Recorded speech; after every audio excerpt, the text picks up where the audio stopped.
Bon, bonjour les amis, j'espère que vous allez super bien, que vous avez passé une belle journée et que la soirée d'hier s'est bien passée. Bref, je fais cette vidéo parce que vous n'imaginez quand même pas que quelque chose de pareil puisse se passer et que moi, je me taise comme si de rien n'était. Non, non, non, bien évidemment, c'est clair que j'aurai quelque chose à dire parce que tu peux pas te faire défoncer de cette manière, tu peux pas te faire tabasser de cette manière, humilier, botter dans tous les sens du terme. On t'a dominé dans tous les compartiments de jeu, dans tous les registres de jeu. Tu t'es fait bouffer et que moi, je reste sans dire un mot face à cette performance pittoresque.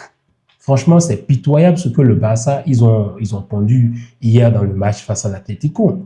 Déjà que la saison passée, l'aller se terminait sur un 4-4, un match nul. Bon, il y a eu une réaction, ça, il faut se le dire. Et cette fois-ci, on se mange un 4-0 froidement, dans le plus grand des calmes, et aucun Barcelonais, c'est sûr, j'ai pas encore vu tous les débriefs, personne ne peut se réveiller aujourd'hui et venir dire que, oh non, parce que si, parce que l'arbitre il a annulé, je sais pas, un but, parce qu'il y a eu telle chose, non, non, non, non, parce que le terrain, oui, c'est vrai que le terrain, il n'était pas bon, le terrain, il était mauvais, ça c'est clair. La pelouse, contre le Betis Séville, il y a eu les mêmes plaintes. Ça, on l'a vu, on le sait tous. Mais en face, tu as l'équipe, tu as l'autre équipe en face qui te met un 4-0. Et c'est le même terrain, ce sont les mêmes conditions. Donc, tu ne peux pas venir aujourd'hui et me dire que non, parce que le terrain était ci, parce que le terrain était ça. Non, non, non, parce que dans tous les compartiments de jeu, tu t'es fait absolument bouffer. D'abord, Joan Garcia, moi, je ne vais pas lui reprocher quelque chose dans ce match, parce que les buts qu'il encaisse, ce sont des buts, voilà, où c'était inévitable. Il n'avait plus rien à faire. Pourquoi? Parce que sa défense devant, la défense l'a tué complètement. Quand on va parler de défense, les gars, comment tu veux gagner, comment tu veux aller loin avec une défense pareille? Et je sais pas, hein, je pense même que depuis le début de la saison, moi je vous avais déjà dit, j'ai dit écoutez les gars, moi, si ça ne tient qu'à ce Barça-là, moi j'enlève mes mains parce que je ne crois pas en eux, je ne les vois pas aller loin, je ne les vois pas faire quelque chose durant toute cette saison. Et c'est ce qu'on est en train de voir. C'est vrai qu'il y a eu, je sais pas, près d'une vingtaine de victoires d'affilée où tout le monde commençait à crier « Oh non, le Barça, ils sont bons, ils sont ci, ils sont ça. » Oh, mais la Sociedad est venue stopper ça. Et il y a un facteur commun à tout ce qu'on est en train de voir, c'est le manque de concentration lors des débuts de match. Regardez le nombre de buts que le Barça encaisse en début de match. Début de match, tu as comme l'impression que les premières mi-temps, ils n'ont pas envie de jouer. Et c'est en deuxième mi-temps maintenant qu'ils, voilà, que c'est pour la pile, qu'ils remettent les batteries pour jouer au football. Mais le problème, c'est que si tu as un adversaire en face qui est concentré, qui sait ce qu'il doit faire et qui te punit et qui reste focus, tout à l'heure, on va parler de la bataille au milieu de terrain. Quand tu as un adversaire qui est vraiment solide dans tous les compartiments et qui arrive à t'obnubiler, qui arrive à te neutraliser, c'est ce qui se passe. Et regardez, en défense, tu ne peux aller nulle part avec cette défense qui encaisse à chaque fois. La ligne haute, à un moment donné lors du match, j'ai vu une ligne haute du Barça après le centre. Après le centre, les amis. Comment tu fais la ligne haute après le centre? Quand tu sais que si l'adversaire, il envoie un ballon et que ça te passe par derrière, il n'y a pas hors-jeu. Si l'adversaire quitte sa moitié de terrain et entre dans ta moitié, il n'y a pas de problème. Il n'y a pas hors-jeu. Donc, tu as Eric et Koubarsi qui se jouaient la ligne du hors-jeu et qui sont allés après le centre. Après, de l'autre côté, tu as Koundé. Où est-ce que tu veux aller avec Koundé qui est éclatasse depuis le début de la saison? Avec Baldé. Regardez le nombre de fois l'Atlético Madrid a exploité les ailes, les couloirs. Ils nous ont littéralement bouffés, humiliés. Les prises de vitesse, les 1v1 qui sont éclatasses. Regardez Koundé qui veut défendre et qui ne regarde même pas la balle et qui fait juste ça. Il laisse les jambes ouvertes.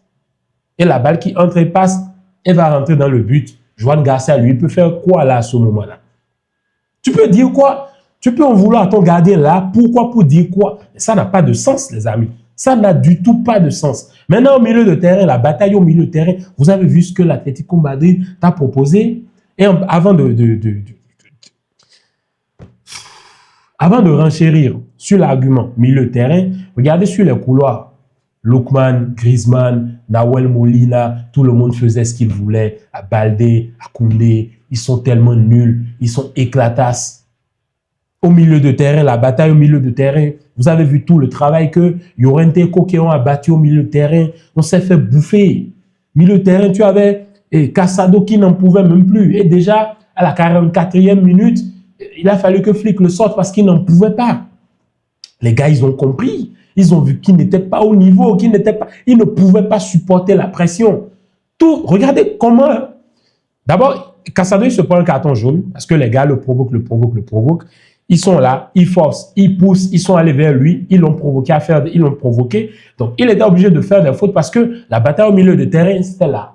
Il n'en pouvait pas. Ça allait très vite. 1-2, pressing, à la perte de balle. Tac, tac, ils sont là. De Jong, finito. De Jong, finito. Éclatas, Casado, finito. Vous avez de l'autre côté Fermin qui te rate des buts. Fermin qui n'est même pas au rendez-vous, qui n'est pas à droite, qui ne fout absolument rien dans ce match. Pourtant, il a au moins 2 balles de but et il est loupe.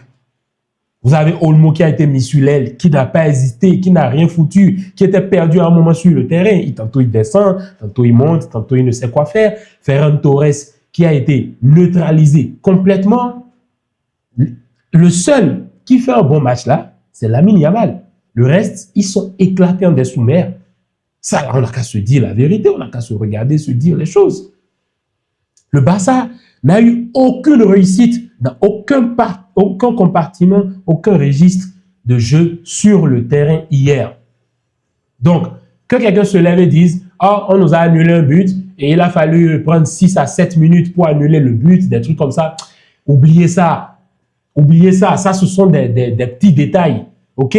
Oh, le pied, tout ça, ok, il n'y a pas de problème. Mais toi en tant qu'équipe, qu'est-ce que tu as pondu sur le terrain pour montrer que tu voulais prétendre à une victoire? Mais tu n'as rien démontré. Tu n'as rien montré. Donc, à quel moment tu veux nous justifier, tu veux nous démontrer à nous aujourd'hui que le Barça méritait de gagner contre l'Atlético Madrid? Ce match, tranquillement, il se termine à 7-8-0 et personne ne dit rien. Personne ne dit rien. Moi, hier, j'ai suivi le match. J'étais là en mode... je ne comprenais pas ce qui se passait. Dans l'attaque, on a été nul. En défense, on a été nul. La bataille au milieu de terrain, on a été nul. Et dans les récupérations, on a été nul. Dans le pressing, on a été nul. Dans le pressing à la perte de balle, on a été nul. Je ne sais pas. Vous dites-moi dans les commentaires.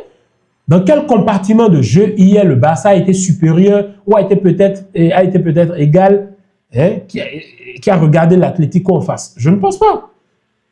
Et de l'autre côté, tu as le Barça qui, quand les joueurs sont en train de vivre un mauvais moment, ça ne va pas chez eux, tu as le Barça qui les relance.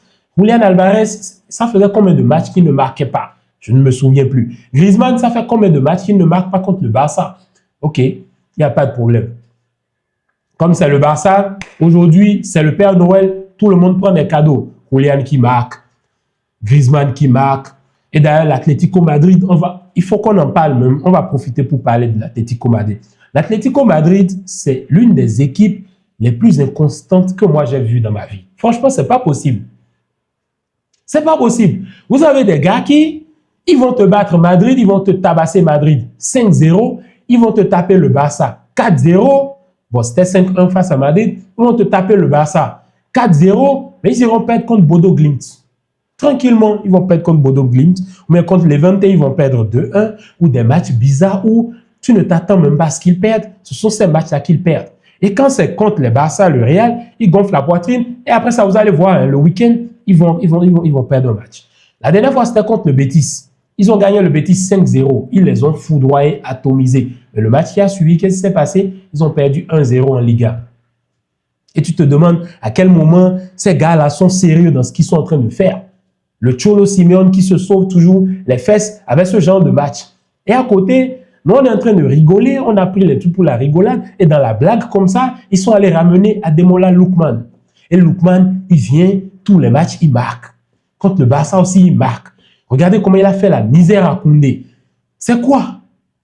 C'est quoi? Et en parlant de Mercato, le Barça, nous on est là, tranquille. On sait qu'on a besoin de joueurs. On sait qu'il y a le problème du fair play financier, du 1-1, la règle du 1-1, tout ça. Mais vous êtes là, vous savez qu'on a des faiblesses en défense. Mais non, vous êtes tranquille. Vous êtes tranquille, ça encaisse les buts. Mais regardez le nombre de buts. Je ne sais pas, hein, la dernière fois où le Barça n'a pas encaissé un but, je pense que le monde est en train de vivre la crise économique de 2009 ou de 1929. C'est très sûr si vous allez regarder. Parce que depuis que je suis né, je n'ai jamais vu un match du Barça où ils n'ont pas encaissé de but. C'est incroyable. Vous allez encaisser dans tous les matchs. Vous allez encaisser dans tous les matchs. Il n'y a plus aucun respect.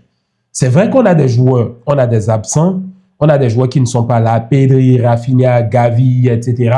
Mais ce n'est pas une raison. Ce n'est pas une raison. Tu as quand même le Barça. Tu es le Barça. Tu dois quand même montrer une certaine attitude sur le terrain. Tu dois pousser, tu dois jouer. Tu joues une demi-finale de Copa del Rey et tu perds 4-0. Non, mais pour ceux qui pensent que... non, c'est ce qui va se passer en Ligue des Champions. Hein. C'est un avant-goût de ce qui va se passer en Ligue des Champions. À ce on est là, on a terminé 5e, ok, c'est bon, tout ça, on se vante, on se gonfle et tout. Mais soyez sûr qu'en Ligue des Champions, hein, les erreurs que tu fais là et l'Atletico te donne 4-0, en Ligue des Champions, c'est clair que tu prends 6-8. Hein, on l'a vu face au Bayern à l'époque, et c'était Flick qui était le coach. Il y a des erreurs que quand tu les commets, tu prends le tarif. Et il y en a qui pensent que au match retour, le Barça va remonter. Non, on est vraiment chez les fous, quoi. Vous pensez vraiment que le Barça va remonter ce 4-0 là? Si le Barça remonte ce 4-0 là, je désactive mes réseaux sociaux. C'est quand même un 4-0. On ne parle pas de 2-0, 3-0. On parle de 4-0. Face à quelle équipe? L'Atlético Madrid. Qui sait qu'en Liga, c'est compliqué? Qui sait qu'en Ligue des Champions aussi, ça va être compliqué? Et qui va tout jouer pour gagner la Copa? Moi, je pense que probablement c'est le seul titre auquel l'Atlético Madrid peut prétendre cette saison et ils vont tout faire pour aller la chercher. Et vous pensez vraiment que au match retour, même s'il y a Rafinha, même s'il y a Pedri, ça c'est d'ici la fin du mois, que le Barça va remonter contre l'Atlético? Je suis désolé. Je suis désolé les amis, désolé. Bref, moi c'est tout ce que j'avais à dire sur cette vidéo. J'ai vraiment envie de revenir pour les débriefs. Franchement, vraiment j'ai envie de revenir. C'est juste que j'ai pas le temps, j'ai beaucoup de choses à faire. De toute façon, vous pouvez choisir le format, hein, soit après le match, je peux faire une vidéo le lendemain, je viens le lendemain plus calmement, soit une vidéo récap de la semaine où j'analyse ce qui s'est passé dans la semaine, dans les matchs. Ça va dépendre du type de format et de mon emploi du temps, c'est un peu ça. Donc, j'espère que vous allez super bien, hein, et que vos familles, au boulot, tout se passe bien. Chez moi, ça va, assez productif. Ça bouge, ça bosse beaucoup. Et voilà quoi, je prends vraiment du plaisir. Là, sur le moment, je suis sur un projet, je suis en train d'étudier pour passer une certif. Il y a beaucoup de choses qui... En fait, ça tourne. Donc, c'est un peu ça. Allez les gars, c'était tout pour la vidéo. Bien de choses à vous. Et j'ai filmé en caméra frontale, hein, donc peut-être que la manière de regarder gauche, droite, tout ça, je sais que la caméra elle est ici. Je ne sais pas si après, quand je vais voir si ça va coïncider et tout. Bref, c'était tout les amis. Bien de choses à vous et bon début de week-end. Peace.